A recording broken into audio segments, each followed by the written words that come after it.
Well, that was a big-time performance by Lonnie Walker IV, coming off the bench and producing the way that he did with 15 fourth-quarter points. Got to give him major, major props. Outside of that, the discombobulated, undisciplined, just dysfunctional-looking Golden State Warriors, the reigning defending NBA champions, I just don't know how to count the ways. I look at Steve Kerr. You started Gary Payton the second. Why the hell didn't you finish the game with him? Didn't you see that Lonnie Walker was having his way? Did you think Steph was going to be able to guard him successfully? I mean, stop it. You got to put Gary Payton the second in that game. That's number one. You need his defense and his energy. That's what you started. That's why you started him. You finish with him that way. Number two, Klay Thompson. I don't know what the hell is going on with him. We know he's a four-time champion, one of the top 5 shooters in the history of basketball. Don't know what the hell is going on with him. A virtual no-show. And that last shot that he heaved, I don't know what he was thinking. There was plenty of time on the shot clock. I don't know what he was thinking by launching a shot like that. You saw Steph Curry's body language. You saw Draymond Green's body language. And you saw Steve Kerr just throw his hands behind his head and just bend down to look at him. What the hell was he thinking? Too experienced, too much of a veteran, too accomplished to make such a boneheaded decision like that. And then obviously some of the key turnovers down the stretch, a couple of key turnovers by the sensational Steph Curry, had a triple-double, played an outstanding game, but there was a couple of opportunities I'm sure he'd like to get back, including a long heave that he tried to launch over Anthony Davis. You just look at it, and don't get me started with Jordan Poole. There should be an APB out for him right now. We can't find him. He's MIA. There's an APB somewhere. And then the pout after the game, the way that he has with the media and everybody else, he has been an absolute catastrophe in these playoffs. There is no way to slice it. So everywhere you look, things are looking bleak for the Golden State Warriors, but I'm here to tell you, it ain't over. Well, let's then pick up on that thought if we can. Give me the Warriors' path to getting back in this series starting tomorrow night in San Francisco. Well, make shots, cut down on the turnovers, and Klay Thompson and Steph Curry have to step up. I have no doubt Steph Curry will. I'm just wondering when his brother is going to show up and be consistent. Certainly he showed up the game before last night, but the reality of the situation is you need consistency from Klay Thompson to some degree. If Klay Thompson is playing a good game along with Steph Curry, the Golden State Warriors win these games. They don't lose it. It's just a shame that he can't get any consistency out of him right now. That's really the situation, but it's been a story for the Golden State Warriors all season long. One day they look like champions. Another day they look like a lottery team. And sometimes they look in between, but in the same breath, they turn the ball over at key moments and what have you, and you just find yourself looking at them and scratching your head and saying, my God, don't you all remember that you're champions? Don't you remember what it took to become champions? Why can't you resemble that? That's what I'm looking at right now. I think they'll answer the call in Game 5. I think Game 6 obviously will be very interesting back here at the Crypto.com arena, and then potentially a Game 7. We shall see. Yeah, they play every other night. So Game 5 is tomorrow night in San Francisco. Game 6, if necessary, is back in L.A. on Friday. We would have that for you on ESPN. And then the game Sunday we would have as well if there is a Game 7 in San Francisco. Let's talk about the Lakers, though, because this is a team, and Wendy's been pointing it out with us all morning long. I mean, they were 12th in the West with a couple of weeks to go in the regular season. But even then, you and Wendy and others, and Kendrick Perkins, I know on First Take multiple times, said this is a team that if it comes together right, could find themselves making a deep playoff run. And right now, Stephen A., Caesars Sportsbook has them the favorites in the West. Do you think they are?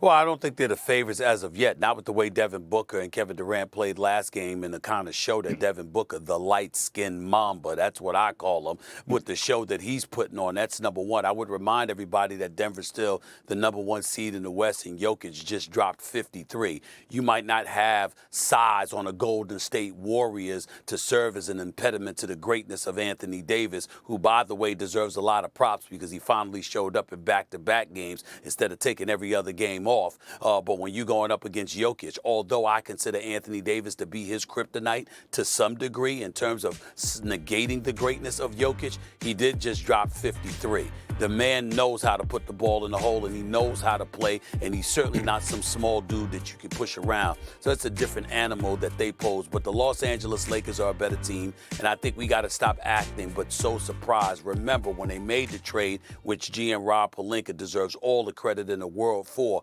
understand that Russell Westbrook, as good as he was as a Los Angeles Clipper, in my estimation, was equally as bad as a Los Angeles Laker. He was an impediment to their success. They needed to get rid of him on their particular roster. They did that, and in return of letting go of guys like him and Beverly, they got Beasley, they got D'Angelo Russell, they got a defensive ace in Vanderbilt as well. And so you got to look at it, and Hachimura they acquired before the trading deadline as well. That's 4 different bodies that are all making contributions for you. When you can anticipate that, and all that's gone is Russell Westbrook and Patrick Beverly, we all expected the Los Angeles Lakers to be in the playoffs and potentially make some noise. I'm somewhat hesitant even to bring up the other series that is now 3-1.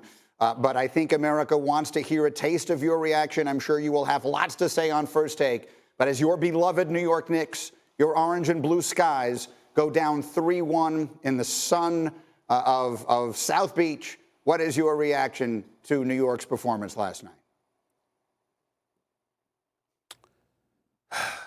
I'm kind of scared, Greeny. Uh-oh. Why is that? Kind of scared of what I want to see on national television. I'm so disgusted with Julius Randle. I'm so disgusted with R.J. Barrett.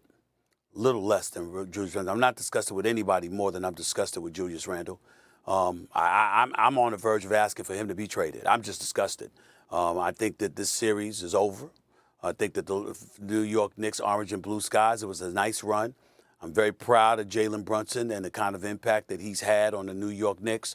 As much as I respect and adore Tom Thibodeau and the coach that he is, I'm looking at the personnel that he didn't use and the people that he trusted and he relied upon and how they haven't come through for him. It would have been nice to see him throw a twist in the mix, even throwing some of the bodies we haven't seen throughout the regular season into it, a la Evan Fournier or Derrick Rose, even give somebody some help, because with what Julius Randle has been doing, I mean, you might as well try anything.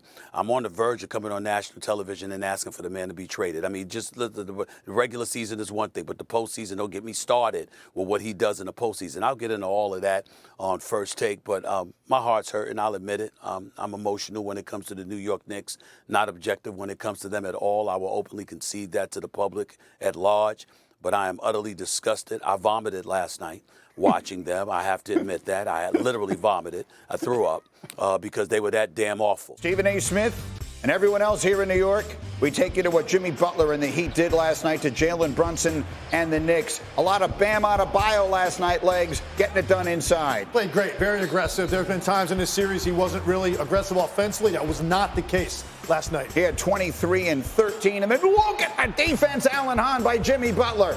Shades of Roy Hibbert on Carmelo Anthony in the playoffs 10 years ago. The same type of turning point in that game. Butler playing both ends of the floor and then making nice passes here. Look at this pretty dish to Caleb Martin, who knocks down the three, and the Heat have a 10-point lead. We got a minute to go in the third. The Heat are up by 9, and legs more from Jimmy Butler. Tremendous jab step. One of the best in the business. Faces up, gets to the opposite side of the rim. No help for the Knicks. Windy, Jimmy Butler, 27 points, 10 assists. You could argue he's been the best player in the playoffs. Jimmy Butler is an immovable force. Eric Spoelstra is an immovable force. You may beat them, but you ain't going to push them around. The Heat are pushing around the Knicks in this series. Look at Butler getting it done on both ends of the floor. Another block there. Jalen Brunson did what he could for New York. He scored 32. They're within 8 there, but here comes the dagger, and it comes in the form, legs, of a vicious slam dunk. Yeah, lane just opens up. Knicks get too overextended. Nobody on the back line, and snuck them. 27 for Butler, 23 for Adebayo, 3-1 for Miami, and the numbers all working against the Knicks here. The Heat 14-0 in their history with a 3-1 series lead. The Knicks 0-14 when trailing 3-1. Again, for those across the country who don't know, Alan Hahn, not only with us here at ESPN, but also works for MSG, so you cover the Knicks. You know that team as well as a person can know a team.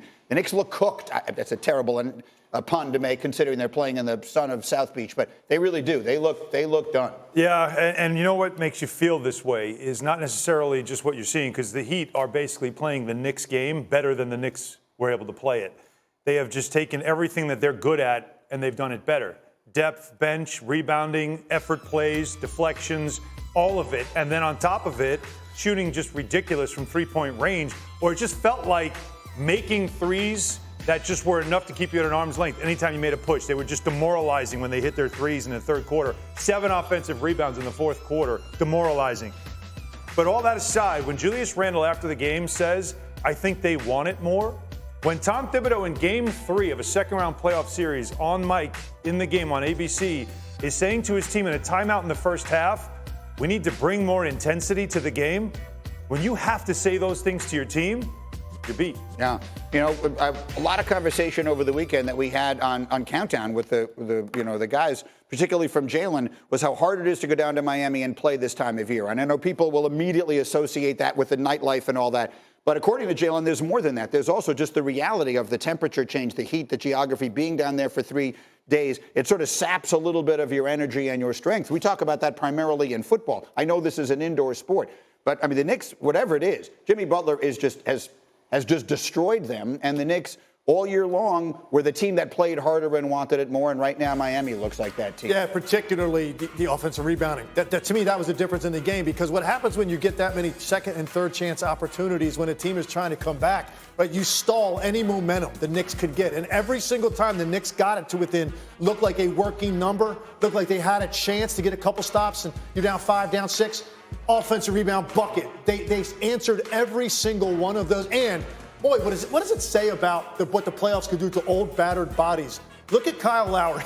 Look at how well Kyle Lowry is playing and what the production he's giving them based on the regular season he had. Let me get a quick take from Wendy here, and then I got to run to some other business. We'll have much more for this as we go. The Knicks hadn't played well in this series. They sort of thought they had a chance. They actually played well last night. Randall, Brunson, Barrett played well. They still got beat. Yeah, the Heat just look like the better team. Jimmy Butler clearly looks like the best player. Thank you for watching ESPN on YouTube. For live streaming sports and premium content, subscribe to ESPN+.